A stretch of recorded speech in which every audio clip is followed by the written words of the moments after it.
এক জঙ্গলে বাস করত এক হাঁস দম্পতি, আর ওই জঙ্গলে বাস করত বল্টু নামের এক দুষ্ট শেয়াল।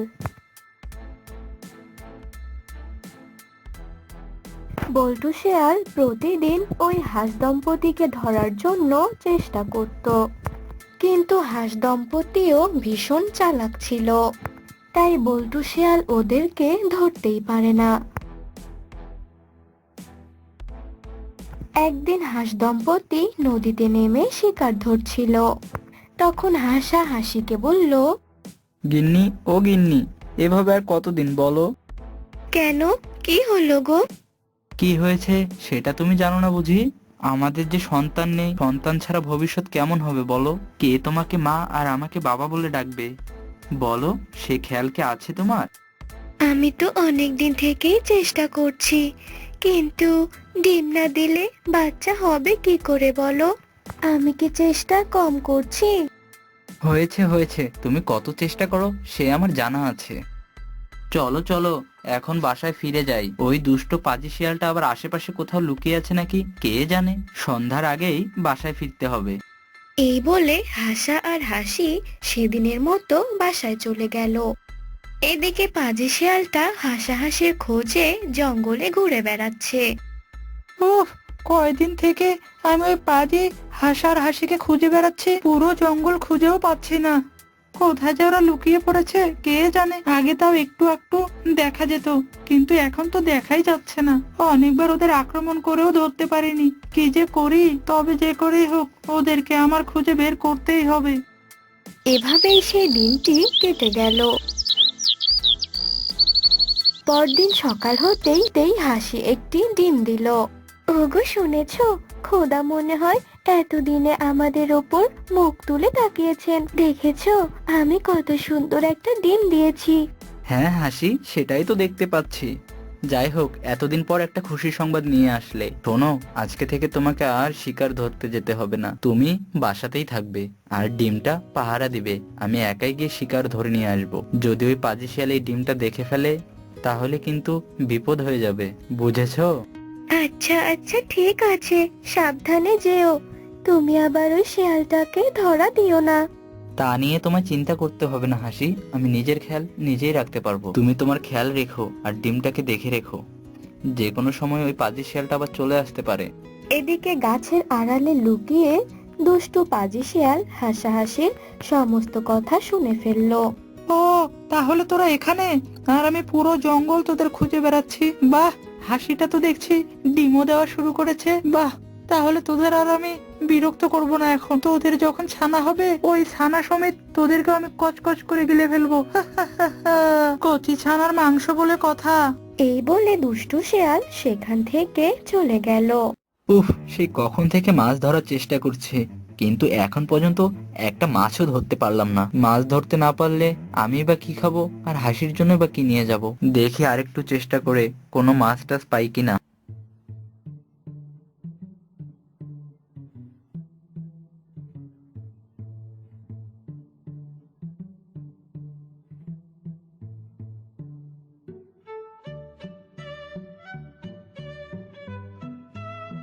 ওগো, তোমার এখন আসার সময় হলো। আমি তোমার জন্য কত চিন্তা করছি। ওই পাজি শিয়ালটা তোমার কোনো ক্ষতি করেনি তো? না না হাসি, আমি একদম ঠিক আছি। ওই পাজি শিয়াল আমাকে দেখেইনি। কিন্তু হাসি, তোমার সবকিছু ঠিক আছে তো? ওই পাজি শিয়াল কি এখানে এসেছিল? না গো, কেউ আসেনি। সারাদিন থেকে আমি ডিমটাই পাহারা দিয়েছি। এভাবেই বেশ কিছুদিন কেটে গেল।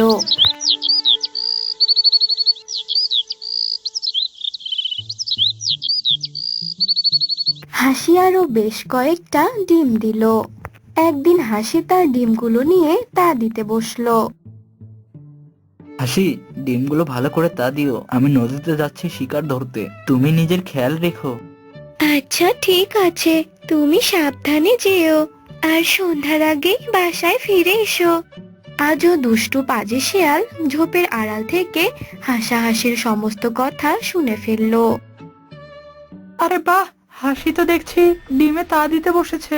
আর কিছুদিনের মধ্যে ওই ডিমগুলো থেকে বাচ্চা হবে। আর আমি তখন বাচ্চা সমেত ওই হাসাহাসিকে মজা করে খাবো। কচি ছানা বলে কথা, কতদিন থেকে যে খাই না। এই বলে শেয়াল সেখান থেকে চলে গেল।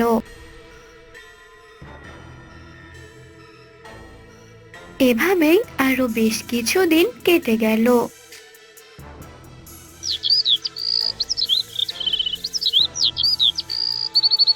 একদিন হাঁসের ডিম ফুটে 5টি ছানা বের হলো।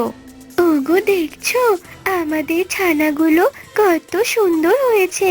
হ্যাঁ হ্যাঁ হাসি, সত্যি আমাদের ছানাগুলো কত সুন্দর হয়েছে। কি যে আনন্দ হচ্ছে, এতদিন পর আমি বাবা হতে পারলাম। চলো চলো, এক কাজ করি, তাড়াতাড়ি ছানাগুলোকে নিয়ে আমরা নদীতে চলে যাই, নদী থেকে ওদেরকে কিছু খাইয়ে আনি। হ্যাঁ হ্যাঁ, চলো তাই করি।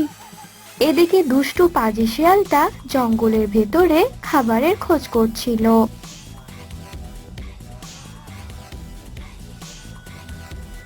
উফ, সকাল থেকে এতক্ষণ ধরে বসে আছি, কিন্তু একটা শিকারও পেলাম না। ক্ষুধার জ্বালায় এদিকে আবার পেটটা চোচো করছে। কি যে করি, আর হাঁটতেই পারছি না।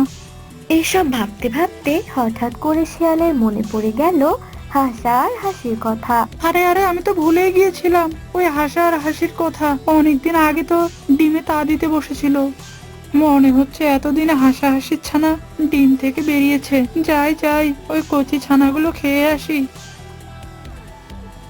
এরপর শিয়াল চলে গেল হাসা ও হাসির বাসায়। সেখানে গিয়ে দেখলো হাসা আর হাসি নেই এবং তাদের ছানাও নেই। আরে আরে, এটা কি হলো? আমি তো অনেক দেরি করে ফেলেছি। হাসা হাসি তো ওদের ছানা ফুটিয়ে এখান থেকে চলে গেছে। এটা কোনো কথা হলো? তবে আমি এত সহজে হাল ছাড়ছি না। ওরা এই জঙ্গল ছেড়ে কোথায় যাবে? নিশ্চয় এই জঙ্গলের কোথাও না কোথাও ওরা লুকিয়ে আছে। ওদেরকে আমায় খুঁজে বের করতেই হবে। এরপর দুষ্টু পাজি শিয়াল হাসাহাসি ও তাদের ছানাদের খুঁজতে লাগলো।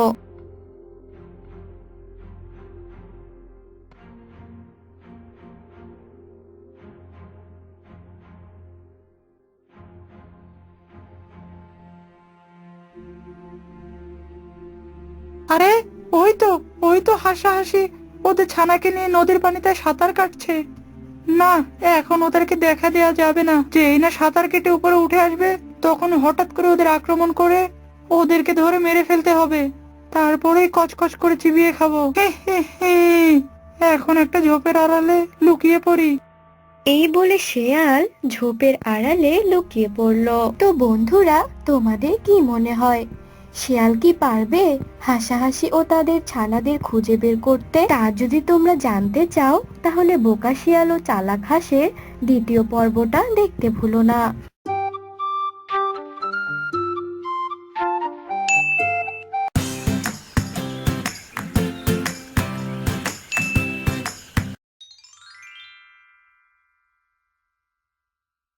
কই গেলা নেটুর বন্ধু রে, হায় বন্ধু রে, সারা বাংলায় খোঁজি তোমারে।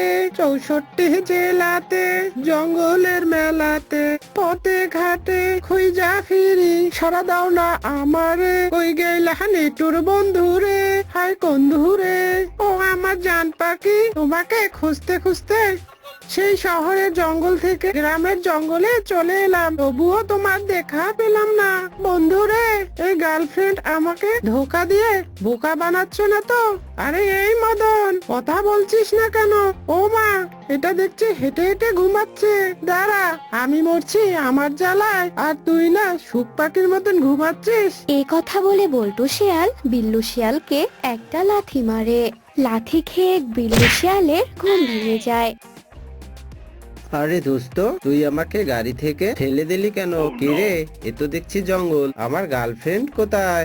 আরে এই মদন শালা, আজকে কয় বোতল খেয়ে গাড়িতে উঠেছিস? তোকে না বলেছি আরসি খেয়ে গাড়িতে উঠতে, আর তুই কি না ছাই পাশ খেয়ে আমার গার্লফ্রেন্ডকে খুঁজতে এসেছিস? তোর আর এখানে থাকার কোনো প্রয়োজন নাই।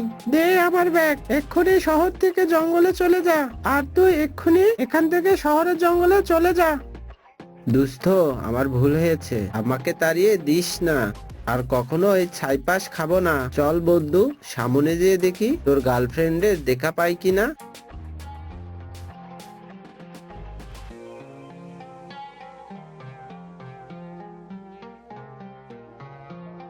এ কথা বলে বল্টু শিয়াল আর বিল্লু শিয়াল যেতে থাকে। আর হঠাৎ তারা একটি সুন্দরী শিয়ালিনীকে কলসি কাঁধে নিয়ে যেতে দেখে।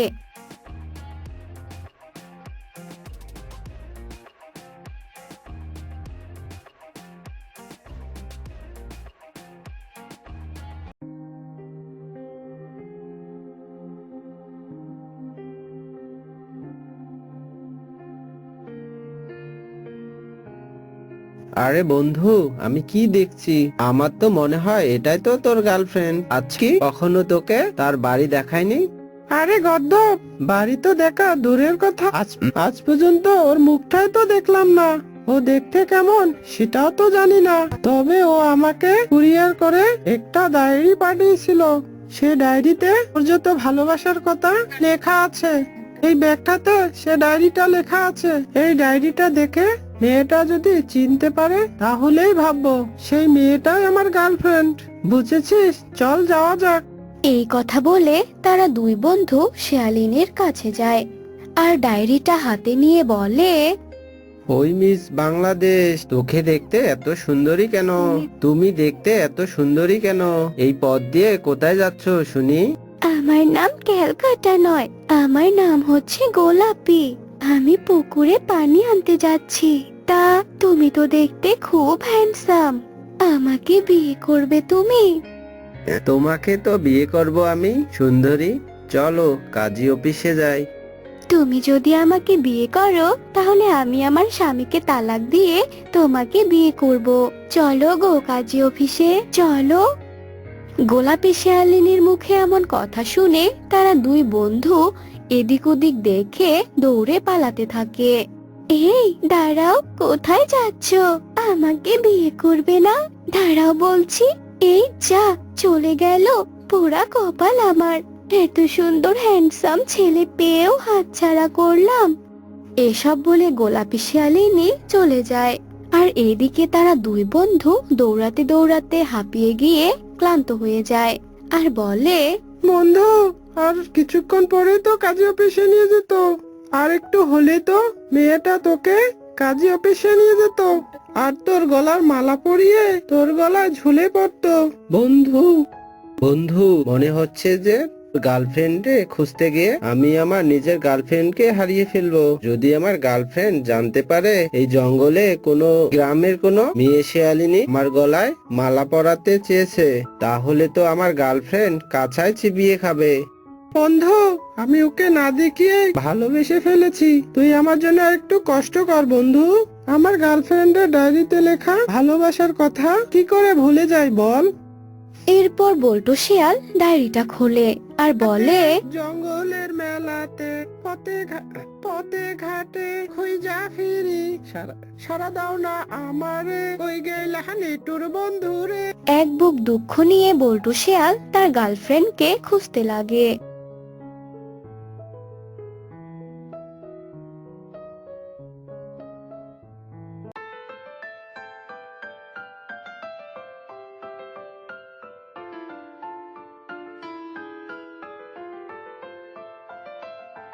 আর ক্লান্ত হয়ে তারা একটি গাছের নিচে বসে পড়ে।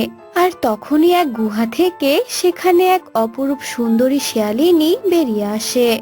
বেরিয়ে এসে শিয়ালিনী তাদের দুই বন্ধুকে দেখতে পায়। আরে আরে, এরা কারা? আর আমার বাড়ির সামনে এভাবে বসে আছে কেন? আমি কি ওখানে যাব?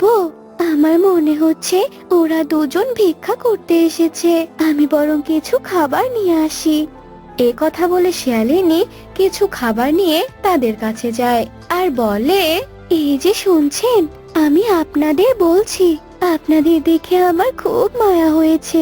মনে হচ্ছে আপনাদের কেউ এখনো ভিক্ষা দেয়নি, তাই এভাবে আপনাদের বসে থাকতে দেখে এই খাবারগুলো নিয়ে এসেছি, খেয়ে নিন আপনারা। শিয়ালিনী যখন তাদের এসব কথা বলছিল তখন তারা দুই বন্ধু মিলে হাঁ করে শুধু শিয়ালিনীর দিকেই তাকিয়েছিল। আর শিয়ালিনী হঠাৎ করে বল্টু শিয়ালের হাতে তার দেওয়া উপহারের ডায়েরিটা দেখতে পায়।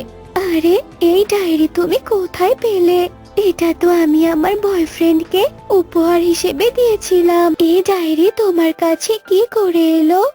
এরপর বল্টু শিয়াল তার গার্লফ্রেন্ডকে সমস্ত কথা খুলে বলে।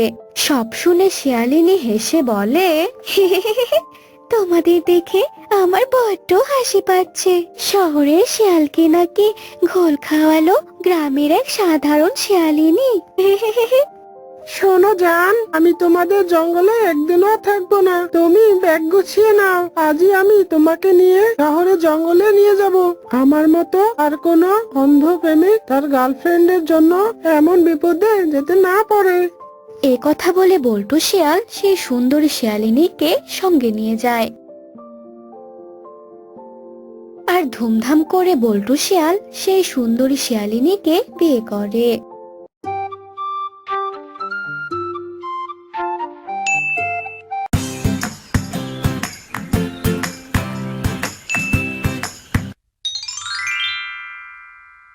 শিমুলতলি জঙ্গলে বল্টু নামের এক শিয়াল তার বউ গোলাপির সাথে বাস করত।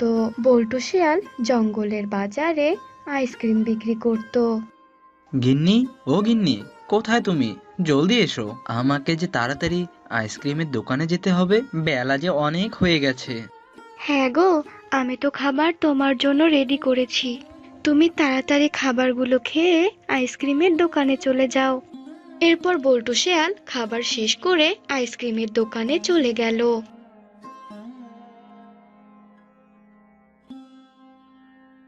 শিয়াল ভাই, ও শিয়াল ভাই, আমাকে দুটো আইসক্রিম দাও তো।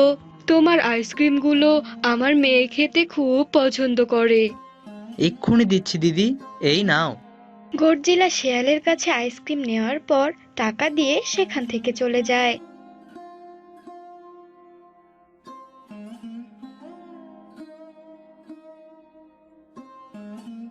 আরে বাহ, আজ সকাল সকাল ভালোই বেচাকেনা করলাম। আজ সকালের মধ্যেই তো দোকানের অর্ধেক আইসক্রিম বিক্রি করে ফেলেছি। এদিকে তো সারা দিনটা আবার পড়েই আছে।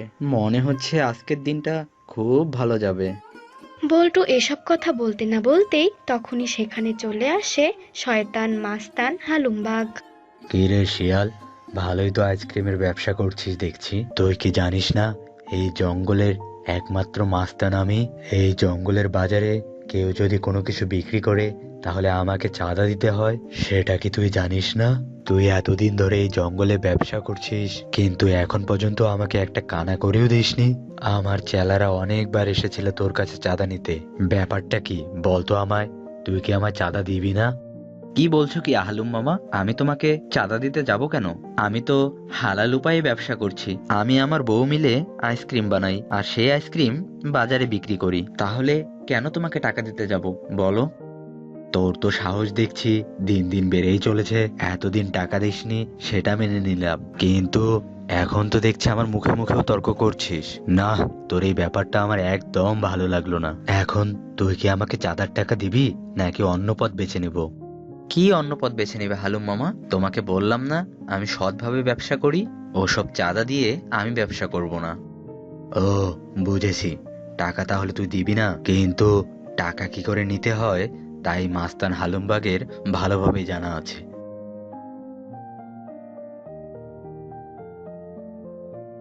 দেখলি শিয়াল, দেখলি আমাকে চাঁদা না দেওয়ার পরিণাম কি হয়?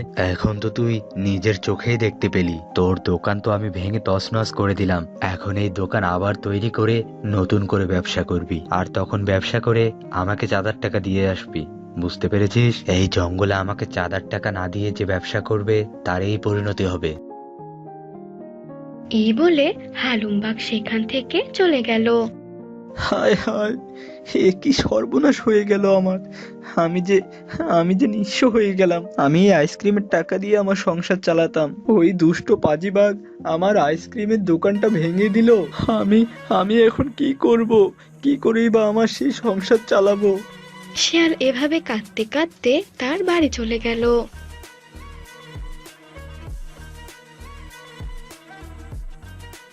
কি ব্যাপার গো, তুমি এভাবে কান্না করছো কেন? কি হয়েছে তোমার? বউ, আমাদের যে অনেক বড় সর্বনাশ হয়ে গেছে গো। আমাদের ওই আইসক্রিমের দোকানটা ওই পাজি হালুমবাগ ভেঙে চুরমার করে দিয়েছে গো। আমি এখন কোথায় আইসক্রিম বিক্রি করব, আর কিভাবেই বা আমাদের সংসার চালাবো? কি বলছো? ওই শয়তান পাজিবাগ আমাদের এত বড় সর্বনাশ করেছে? হায় আল্লাহ, ওই শয়তান পাজিবাগের একটা বিচার করো। শোনো, আর কেঁদে লাভ হবে না। বলে কি, আমার কাছে যা গহনা আছে ওগুলো বিক্রি করে যা টাকা পাবে সেই টাকা দিয়ে আইসক্রিমের দোকানটা আবার ঠিক করে নাও। কিন্তু গিন্নি, ওই গহনাগুলো তো তোমার বাবা দিয়েছে। কিন্তু তোমার বাবা তো বেঁচে নেই, আর তোমার বাবা সেই শেষ স্মৃতিটুকু এভাবে বেঁচে দিবে? এ আমি কিছুতেই নিতে পারবো না গিন্নি। ওগো, চিন্তা করো না, বেঁচে থাকলে এমন গহনা আরো বানানো যাবে। কিন্তু এখন আইসক্রিমের দোকানটা ঠিক না করলে আমাদের সংসার চলবে কি করে? এই কথা বলে বল্টু শেয়াল তার বউয়ের গহনাগুলো হাতে নিয়ে বাজারের দিকে যেতে শুরু করে। কিরে শিয়াল, তোর হাতের মধ্যে ওগুলো কি? দেখি দেখি। আরে বাহ, তুই তো দেখছি আমাকে চাঁদার টাকা না দিয়েই এই গহনাগুলো নিয়ে বাজারে যাচ্ছিস। এগুলো বিক্রি করে সেই টাকা দিয়ে দোকান ঠিক করবি, তাই না? কিন্তু এতদিনের যে চাঁদা বাকি আছে সে টাকা কে দিবে বল? পেয়েছি আমি আমার চাঁদার টাকা। এই গহনাগুলো তুই আর এখন পাবি না। এগুলো বিক্রি করে আমি আমার চাঁদার টাকা নিয়ে নেব। হালুম মামা, তুমি আমার এত বড় সর্বনাশ করো না। এই গহনাগুলো আমার আমার বউ আমাকে দিয়েছে, তার বাবার শেষ স্মৃতি। তুমি এভাবে তার বাবার শেষ স্মৃতিটুকু কেড়ে নিও না। আমি এই গহনাগুলো বিক্রি করে দোকানটা শুরু করব। তারপর আবার বউকে গহনা বানিয়ে দেব। চাঁদার টাকায় না দিয়ে তুই দোকান ঠিক করবি, আর সেই দোকানে ব্যবসা করবি, আর আমি তাকিয়ে তাকিয়ে দেখবো? আমি আমার চাঁদার টাকা পেয়ে গেছি। এখন আর তোর দোকান ভাঙবো না। এখন তুই অন্য কোনো ব্যবস্থা করে তোর দোকানটা ঠিক করে নিস। আমি আর তখন তোকে কিছুই বলবো না। এই বলে মাস্তান হালুমবাগ শেয়ালের বউয়ের গহনাগুলো নিয়ে সেখান থেকে চলে যায়। দুষ্ট পাজি বাঘ কোথাকার, আমার বউয়ের শেষ স্মৃতিটুকু নিয়ে চলে গেল। এখন আমি কি করব? আমি এই ভাঙা দোকানটাই বা কি করে ঠিক করব?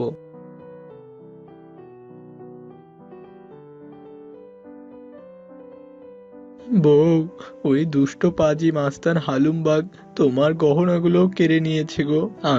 আমি এখন আমাদের এই দোকানটি কি করে ঠিক করব? কিচ্ছুই বুঝতে পারছি না। এ কি বলছো গো? ওই দুষ্টু পাজি হালুমবাগ আমার গহনাগুলো কেড়ে নিয়েছে।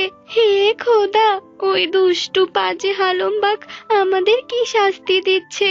হে খোদা, তুমি ওই হালুমবাগের বিচার করো, বিচার করো। শিয়াল আর শিয়ালিনী যখন এসব নিয়ে কথা বলছিল, ঠিক তখনই সেখানে একটি টুনি পাখি আসে। কি ব্যাপার শিয়াল শিয়ালিনী, তোমরা এভাবে কান্না করছো কেন? কি হয়েছে তোমাদের? এরপর শিয়াল আর শিয়ালিনী টুনি পাখিকে সমস্ত কথা খুলে বলল। সব শুনে টুনি পাখি বলল, চিন্তা করো না, আমি জঙ্গলের ভিতরে কিছু বীজ কুড়িয়ে পেয়েছিলাম। নিশ্চয় ওগুলো কোনো ফসলের বীজ হবে। আমি এখনই আমার বাসা থেকে ওই বীজগুলো তোমাদের এনে দেব। তোমরা ওই বীজগুলো তোমাদের বাড়ির সামনের জমিনে লাগিয়ে দিও। নিশ্চয় ওই বীজগুলো থেকে কোনো ফসল হবে। সেই ফসল দিয়ে তোমাদের সংসারটা খুব ভালোভাবে চলবে। তোমরা এখন জমি চাষ করা শুরু করো। আমি গেলাম বীজ আনতে। এই বলে টুনি পাখি সেখান থেকে বীজ আনতে তার বাসায় চলে গেল।